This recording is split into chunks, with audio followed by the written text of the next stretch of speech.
Hello and welcome to another Come Read with me.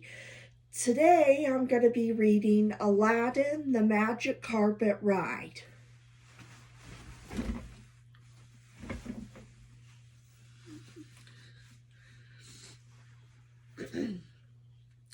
Aladdin, the Magic Carpet Ride.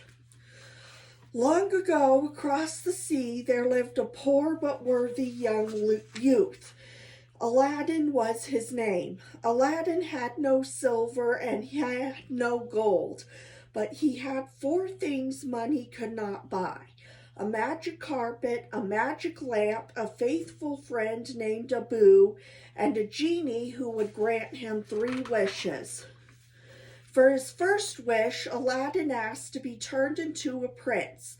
Then he could woo the Sultan of Agrabah's lovely daughter. By royal decree, Princess Jasmine could only marry a prince. With a puff of smoke and a snap of his fingers, the genie transformed Aladdin into Prince Ali Ababwa. Then with another snap, he turned Aladdin's friend, Abu the monkey, into Abu the elephant. That very day, fantastic procession approached the Sultan's castle. There were slaves and servants too numerous to count: white Persian monkeys, purple peacocks, golden camels, and lots more. Leading the parade were huge elephants, and riding atop the biggest of them all was none other than Prince Ali Ababwa. Aladdin found the Sultan and his royal vizier in the throne room. "Your Majesty," Aladdin bellowed to the Sultan, "I have come to seek your daughter's hand." "I'm delighted to meet you," the Sultan replied. "This is my royal vizier Jafar," he added. "He's delighted to meet you too." But Jafar appeared anything but delighted. He wanted to marry the princess himself. The Sultan stared at Aladdin's magic carpet, ignoring Jafar completely. "What a remarkable device!" he cried. "I don't suppose Of course," said Aladdin, taking the royal hint and inviting the Sultan to hop aboard. While Jafar fumed, the Sultan took a spin around the room. His Majesty wasn't much of a pilot, but with a little help from the carpet, he was delighted to perform a few loop-de-loops before coming in for a bumpy landing. As soon as the Sultan was back on the ground, Jafar urged him to send Aladdin away. "This boy is not worthy of the princess," Jafar insisted. "Just let her meet me," Aladdin begged the Sultan. "I will win your daughter." Princess Jasmine had overheard the conversation. Suddenly she burst into the throne room. "How dare you," she cried angrily, "standing around deciding my future?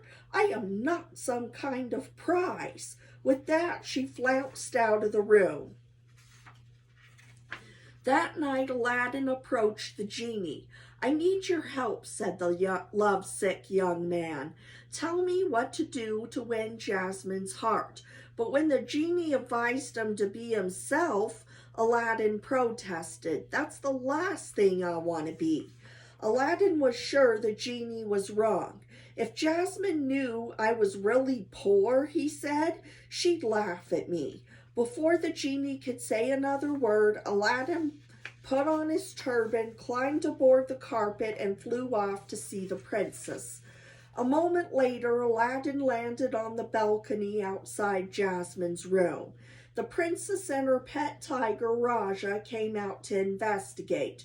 "What are you doing here?" Jasmine demanded when she saw Prince Ali saluted in the dark. "Leave me alone," she said, just as Raja batted at the turban off Aladdin's head.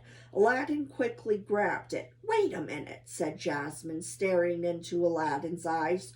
"Without the turban, you remind me of a boy I met in the marketplace."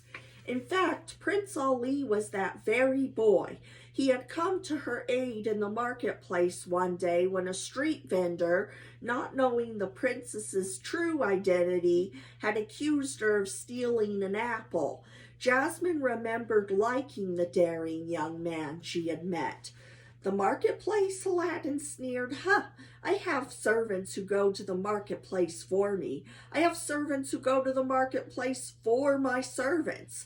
In spite of his princely airs, Jasmine was clearly not impressed. Defeated, Aladdin turned to go. He stepped off the balcony, seemingly right into space. The princess gasped in amazement. She had never seen a magic carpet before. Aladdin took the opportunity to invite her for a ride, and to his delight, she accepted. Jasmine and Ali flew off into a moonlit magic carpet ride. After hovering over the palace, they zoomed by the pyramids, then swooped down upon a lush apple orchard. Ali plucked a ripe red apple from a tree and gave it to Jasmine. At last the carpet landed gently on a dark rooftop.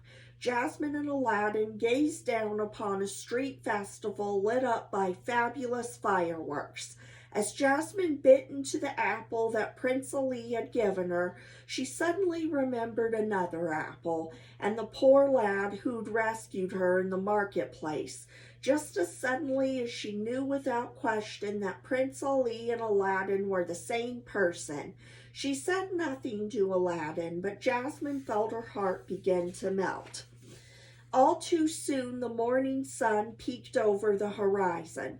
Reluctantly, Aladdin took Jasmine back to the palace. But even as they kissed goodnight, he knew that someday, somehow, they would live happily ever after.